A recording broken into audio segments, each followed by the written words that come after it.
Hello les amis, j'espère que vous allez bien et on va parler dans cette vidéo des guides spirituels. Alors si j'ai les yeux un petit peu comme ça, c'est pas parce que j'ai le soleil dans la tête. En fait je suis face à une énorme baie vitrée et le ciel est très blanc, il y a beaucoup de nuages mais il y a aussi beaucoup de luminosité. Du coup je suis un petit peu aveuglée mais en même temps je trouve que pour la luminosité de la vidéo et la qualité c'est mieux. Donc on va faire avec. Je voulais parler des guides spirituels parce que je n'en ai pas encore parlé sur YouTube. J'en ai parlé bien évidemment de nombreuses fois sur mon podcast.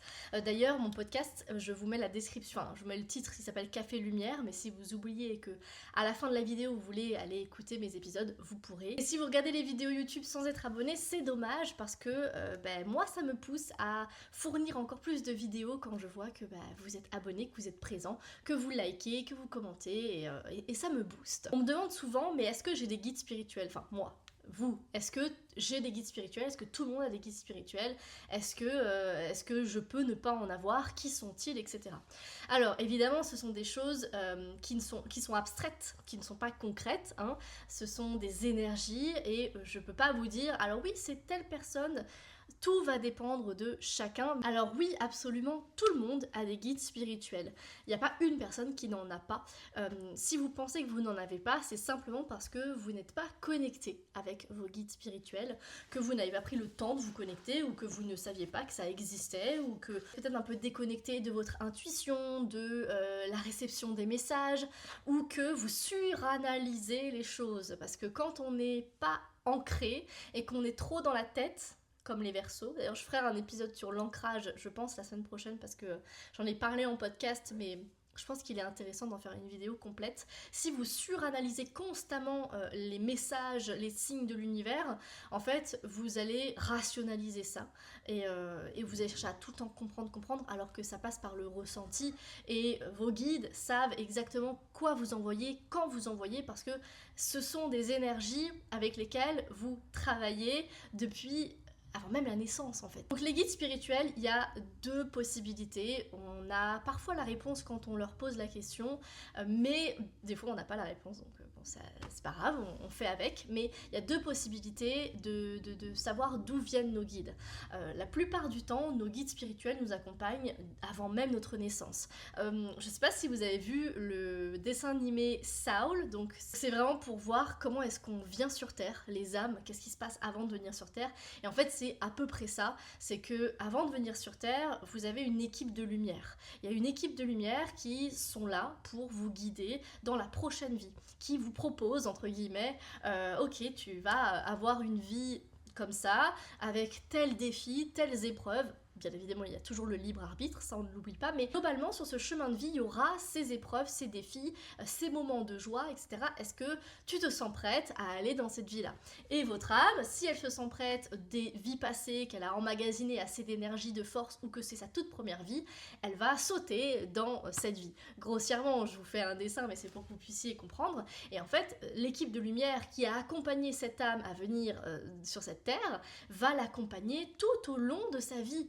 Mais c'est juste que cette âme, elle se réinitialise une fois qu'elle vient sur cette terre. Elle n'a aucune conscience des choses, elle n'a aucune connaissance des vies passées, et encore. On a des bribes de notre vie passée qui reviennent, des peurs qu'on ne sait pas d'où elles viennent, et en fait elles viennent de notre vie passée. Mais consciemment, on ne se rappelle pas de ce qui s'est passé avant. On ne se rappelle pas de cet entre-deux, cette transition entre une vie et entre une autre. De toute façon, la spiritualité, les énergies, l'invisible au-delà, les vies antérieures, ce n'est que de l'abstrait, ce n'est pas scientifique, ce n'est pas mathématique, on n'a pas de preuves, on n'a que des anecdotes, on n'a que des expériences, on n'a que des avis, mais on n'a jamais eu de preuves réelles. Donc, c'est vrai que ça peut être un peu difficile pour certains d'y croire à 100% tant qu'ils n'ont pas vécu une expérience similaire en lien avec une vie antérieure et vous avez le droit, hein, vraiment, chacun fait avec ses croyances. Mais c'est vrai que les guides spirituels, la plupart du temps, proviennent de là. Une équipe de lumière, déjà, qui vous accompagne, c'est la base, c'est le socle de ce qui va vous accompagner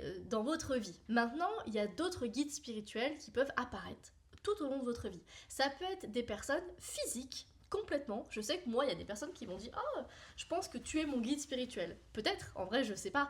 Je pense être un guide parce que je guide mais c'est pas du tout pour me vanter, c'est juste que j'aide au niveau des conseils, je parle de la spiritualité, donc j'essaye d'éveiller les consciences au niveau spiritualité.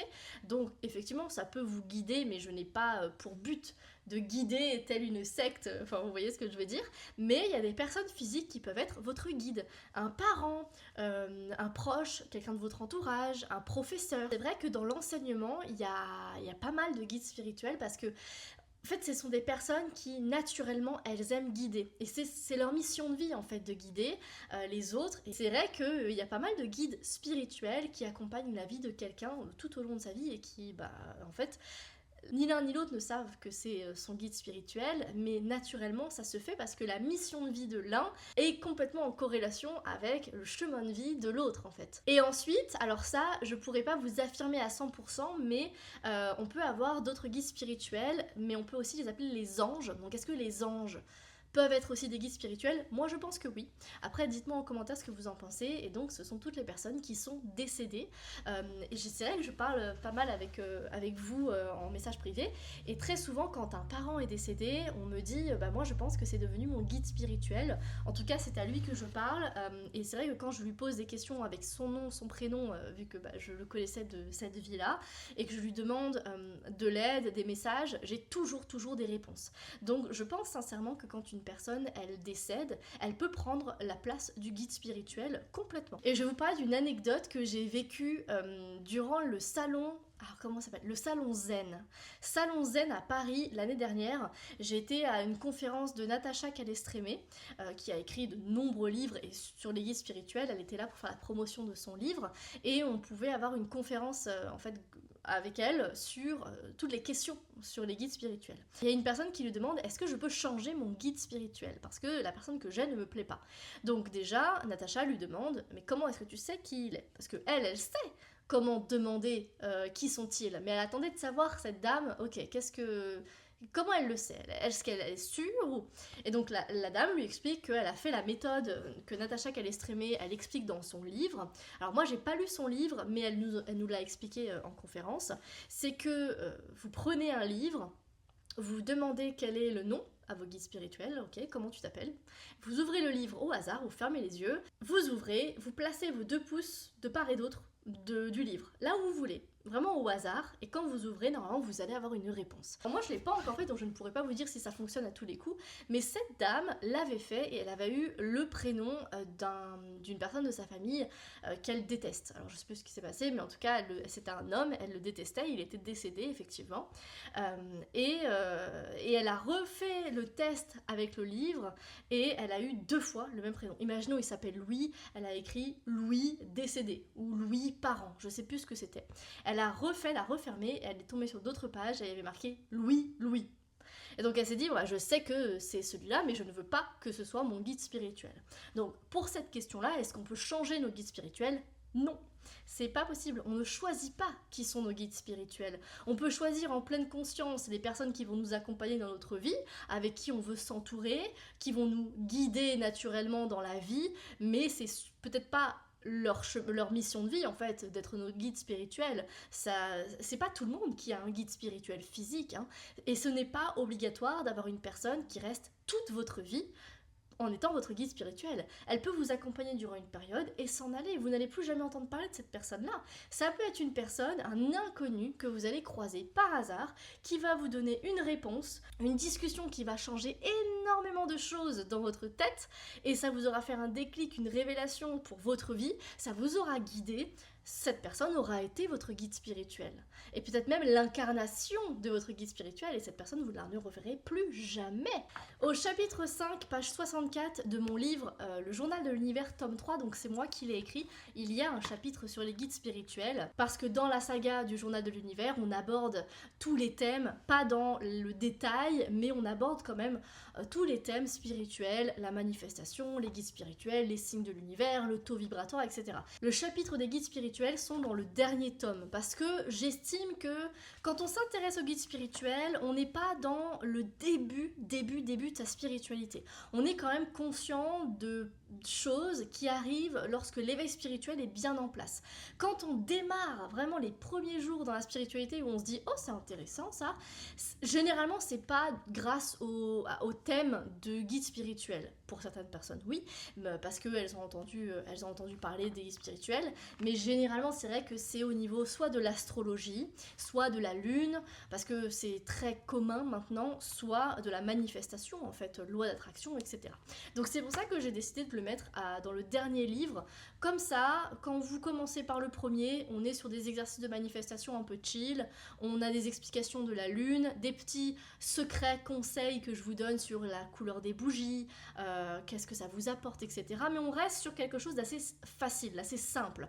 Le tome 2, on commence à rentrer en douceur dans les explications, les croyances limitantes, pourquoi est-ce que vos manifestations, elles bloquent, on est sur la lettre à l'univers, les rituels, voilà, on est un peu plus dans la spiritualité bien ancrée. Et puis le dernier, on est vraiment sur le taux vibratoire, comment élever ses vibrations, pourquoi vos vibrations elles sont basses, les guides spirituels, votre chemin de vie, comment calculer votre chemin de vie, à quoi ça sert de savoir son chemin de vie, les défis de votre chemin de vie et la beauté de votre chemin de vie par exemple. Dans le chapitre des guides spirituels, je vous donne plein d'astuces pour connaître vos guides spirituels, pour justement essayer de comprendre un petit peu qui ils sont, à quoi ils servent, etc.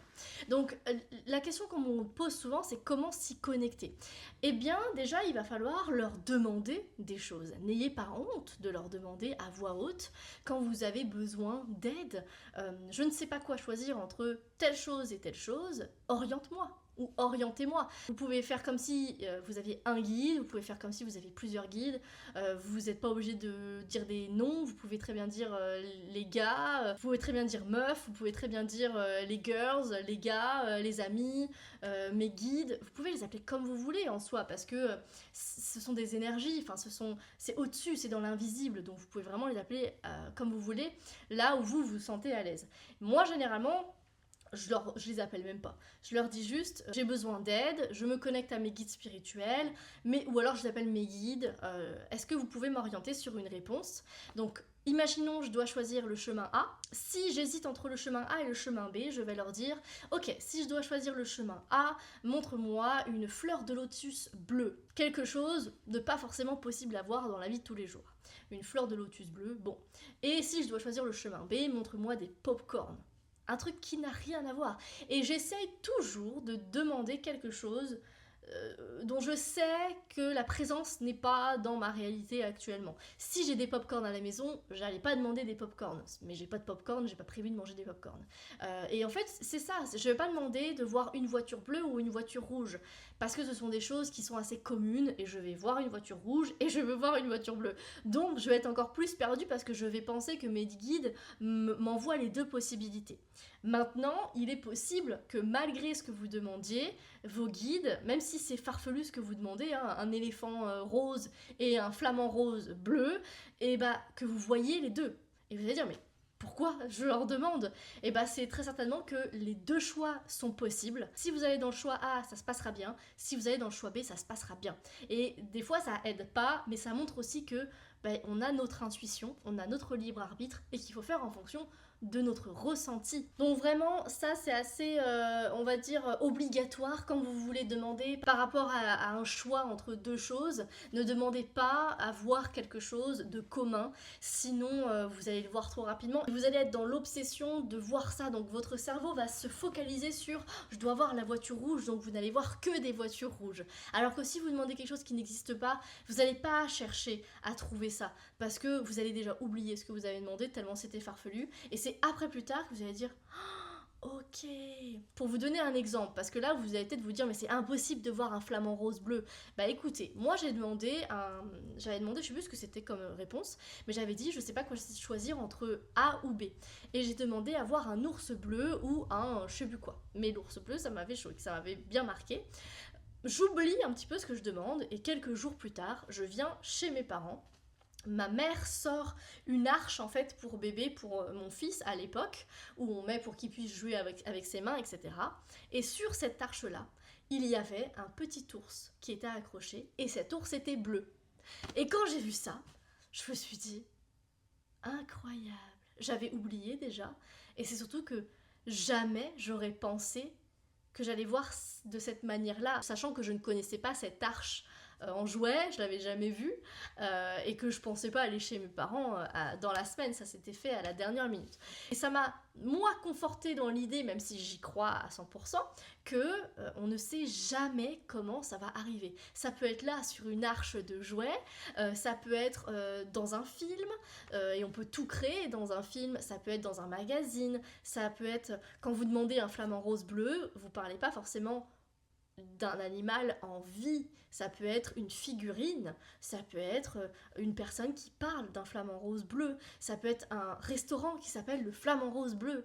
Enfin, en fait, il y a tellement de possibilités que ne vous mettez pas de restrictions. Moi, justement, limite, je mets au défi mes guides en demandant des choses tellement folles où je me dis...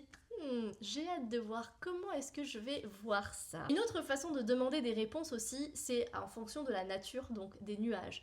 Vous vous allongez dans l'herbe quand il y a un petit peu de nuages, alors pas comme là où c'est que des nuages et qu'on voit rien, mais qu'il y a vraiment des beaux nuages. Vous vous allongez dans l'herbe, vous demandez à vos guides, donc vous vous connectez à la terre parce que vous êtes allongé au niveau de l'herbe, etc. Et vous demandez à vos guides une réponse. Et en fait, vous allez observer les nuages et vous allez avoir des réponses. Des fois, vous pouvez demander un oui ou un non, et vous allez avoir un nuage avec, on dirait que c'est une personne qui sourit, par exemple. Il y a tellement, encore une fois, de possibilités, et ça ne veut pas dire que c'est vous qui inventez la réponse en cherchant la réponse dans le nuage.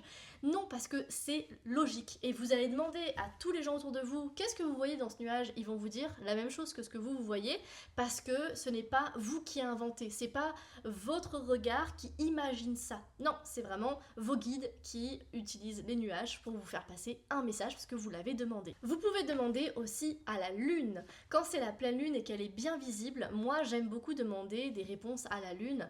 Alors moi je personnifie un petit peu la lune. Je pense pas forcément que ce sont mes guides qui m'envoient les messages, mais en fait si, ce sont mes guides qui m'envoient les messages à travers la lune. Mais moi j'ai tellement une connexion avec la lune que pour moi la lune c'est une personne dans son entièreté, une énergie, enfin c'est une énergie dans son entièreté, mais pour moi la lune peut communiquer avec moi directement. Mais vous pouvez demander à la lune, en fait, vous vous placez devant la lune, il faut que vous la voyez du coup, s'il y a trop de nuages, ça fonctionnera pas, et à part si ce sont les nuages qui vous donnent la réponse, mais vous vous placez devant la lune, vous fermez les yeux, vous parlez à voix haute, alors pas fort non plus si vous avez des voisins, mais vous demandez votre question. Moi j'avais demandé à l'époque, ok, donne-moi une indication sur ma vie, qu'est-ce que je dois faire en fait là? Vraiment j'étais tellement perdue dans ma vie, je savais pas s'il fallait que je démissionne, s'il fallait que je continue, que j'attende un peu, que je parte en vacances, que je fais quoi de ma vie? J'étais perdue. Je ferme les yeux, j'ouvre les yeux, puis je regarde la lune, encore et encore, mais ça m'a popé. Vraiment, ça m'a popé. Je regarde, je vois une échographie. Pas trop suspense, hein, j'étais enceinte, mais je le savais pas du coup parce que c'était pas prévu du tout. Et je comprenais pas, et j'ai pas compris, j'ai mis du temps à comprendre parce que j'ai eu plein de signes après, et je vous ferai une vidéo pour tout vous expliquer. Et en fait, je me suis vraiment dit, mais pourquoi est-ce qu'on m'envoie une échographie? Ma belle-sœur était enceinte à ce moment-là, je me suis dit, ah bah peut-être qu'ils se sont trompés sur le sexe de l'enfant, parce que moi j'étais persuadée que c'était pas un garçon et que c'était une fille, parce qu'ils avaient annoncé un garçon, et mon pendule disait que non, c'était une fille. Donc je me disais, mais c'est bizarre, bon, on verra, peut-être que je me trompe, mais si la lune m'envoie aussi une échographie, c'est que bah, c'est pas un garçon, c'est une fille. Effectivement, c'était une fille. Alors, j'ai une nièce et je n'ai pas eu un neveu. Mon pendule ne s'était pas trompé. Mais en fait, la lune ne m'envoyait pas cette échographie pour ça. C'était surtout en indication. Qu'est-ce que je dois faire de ma vie? C'est même pas qu'est-ce que je dois faire. C'est que là, mes guides m'envoyaient le fait que j'étais enceinte. Donc, tout allait changer. Là, mes questionnements n'étaient plus du tout les mêmes. J'allais comprendre quoi faire. À partir du moment où je savais que j'étais enceinte, je savais qu'il fallait que j'arrête de travailler à cet endroit qui était complètement toxique. Et les choses se sont faites naturellement. Mais cette échographie, ça a été la révélation de la question que j'ai posée juste avant, mais je m'en suis pas vraiment rendu compte. Donc c'est pour ça que peut-être que vous aussi, vous allez peut-être recevoir des messages de vos guides, mais en fait vous n'allez pas les comprendre. Et en vrai, c'est pas très grave. Le temps va vous montrer la réponse, et vos guides vont encore vous envoyer des messages, des signes. Parce que je vous assure que quand j'étais enceinte, justement, et que j'avais pas compris ce message-là, ils m'ont envoyé un autre message que j'ai pas compris, un autre message que j'ai pas compris, et au bout du 4e message, je me suis dit, ah, je crois que je suis enceinte. Vraiment. Et quand je repensais à tous les signes, je me suis dit, mais je suis teubée. Comment je n'ai pas pu voir ça? Et après j'avais encore plus de signes, franchement c'était choquant. J'ai jamais été autant connectée à l'univers à ce moment-là que... Enfin, qu'à ce moment-là, enfin bref. Et en fait, le but de vos guides, c'est ça, c'est qu'ils vous guident, qu'ils vous aident. Ils sont pas là constamment à regarder ce que vous faites, enfin, bien évidemment. Comme je vous dis, c'est très certainement même pas des personnes. Voilà, on personnifie les guides parce que c'est plus facile d'en parler, mais ce sont des énergies. Après, moi, j'avoue que je les vois un petit peu comme dans Vice Versa, toutes les personnes dans la tête, les guides, moi je les vois comme ça. Ou un peu comme les muses dans Hercule. C'est vrai que je les vois comme ça. Parce que quand c'est trop abstrait, j'ai du mal, mais sinon, effectivement, ce sont pas des personnes réelles, concrètes, faites de chair et d'os. Donc ce sont pas des personnes qui vont vous regarder tout ce que vous faites. C'est juste que ce sont des énergies qui sont connectées à vous, sauf que si vous êtes déconnecté de vous-même, vous allez avoir du mal à vous connecter à ces énergies-là, parce que vous allez être complètement déconnecté de votre intuition, de votre ressenti, donc vos guides, ils auront beau vous envoyer des messages, vous les recevrez jamais, parce que vous n'êtes pas connecté à ces énergies, en fait. Est-ce que vos guides spirituels peuvent vous laisser tomber? Non. Parce que les guides spirituels, l'équipe de lumière qui est votre socle vraiment de base avant votre naissance, c'est jusqu'à votre mort. Hein. Est-ce que c'est obligatoire de savoir comment ils s'appellent? Non plus. Moi, mes guides, je sais pas comment ils s'appellent. Hein. J'avais essayé de leur demander le prénom, mais j'ai jamais eu de réponse. Et en fait, je pense qu'il y a certaines fois où il y a peut-être pas de prénom en fait. Comme je vous dis, c'est des énergies. Il n'y a pas de prénom, c'est juste des guides, voilà, des synchronicités qui viennent par-ci, par-là. Parfois, ça va être une personne qui va avoir un nom, une personne qui est décédée, mais parfois, non. Donc, ça va dépendre de chacun. Tout le monde n'a pas les mêmes guides spirituels. Tout le monde n'a pas autant de guides spirituels. Il y en a qui vont en avoir un, des fois deux, trois. Est-ce que vous êtes obligé de savoir combien vous en avez? Non. Vous êtes même pas obligé... En fait, vous n'êtes pas obligé de savoir combien vous en avez, comment ils s'appellent, pour être connecté à ces guides. Parce que ce sont des énergies qui vous accompagnent déjà depuis longtemps. Donc eux, ils sont là. Ils se manifestent peut-être dans votre vie de tous les jours, mais vous vous en rendez pas compte. Il faut simplement vous y connecter. Vous donnez la possibilité de leur parler à voix haute quand vous prenez votre douche, quand vous marchez dans la forêt, quand... Essayez de leur parler comme si vous parliez à une amie. Moi, des fois, quand j'ai envie de leur parler, je prends mon téléphone et je leur parle. Parce que j'ai pas envie de passer pour une folle quand je promène Mango, mais je leur parle et c'est vrai que ça m'aide. Et quand j'ai besoin de leur poser des questions, je leur dis, je comprends pas cette situation, il va falloir que vous m'expliquiez. Trouvez-moi la solution, expliquez-moi, envoyez-moi des signes. Imaginons si j'ai un doute, est-ce que je suis enceinte? Je dis, est-ce que je suis enceinte? Si je suis enceinte, envoie-moi des signes qui sont reconnaissables. Et moi, je précise là-dessus. Ne m'envoie pas des petits trucs là que je vais rien comprendre. Envoie-moi un truc où genre... Je le regarde et je me dis c'est logique, oui je suis enceinte. Et non, quand je suis pas enceinte, je reçois aucun signe. Et des fois je me dis est-ce que c'est parce que je suis pas enceinte ou est-ce que c'est parce que je suis pas là, je reçois pas les bons signes? Non, c'est juste que t'es pas enceinte et qu'il n'y a pas de signes. Tu leur as dit si je suis enceinte, montre-moi les signes qui sont reconnaissables. Mais t'es pas enceinte, ils vont pas t'envoyer de signes qui sont reconnaissables. J'espère que cette vidéo sur les guides spirituels vous aura aidé à comprendre un petit peu qui sont-ils, pourquoi ils sont là, depuis quand ils sont là. Si vous avez des questions, mettez-moi en commentaire. Si vous avez des anecdotes de quand vous êtes connecté à vos guides spirituels, n'hésitez pas, écrivez-moi aussi en commentaire pour que tout le monde puisse voir comment vous avez fait, ça peut donner des idées. Et puis si vous voulez en savoir plus, vous avez plein d'indications dans le journal de l'univers, tome 3. Et sachez que les livres que j'ai écrits, que ce soit le 1, le 2, le 3 ou Mystère de Lune, enfin peu importe, vous ne les trouverez pas à Cultura, vous les trouverez pas à la Fnac, ni sur Amazon d'ailleurs, parce qu'ils prennent trop de commissions, c'est la moitié de ce que... Impossible de vivre avec ça. Donc moi je les propose sur ma boutique en ligne directement, c'est lucieuni.com. Je vous mets tout dans la description de toute façon, mais ne perdez pas de votre temps à chercher à Cultura parce que le seul qui est disponible à Cultura, c'est un livre de rituel de grossesse, donc qui s'appelle Ma grossesse sacrée, parce qu'il a été signé en maison d'édition, mais c'est le seul. Et moi je vous dis à très bientôt pour une prochaine vidéo, et si vous n'êtes pas abonné, qu'est-ce que vous attendez? Ciao ciao.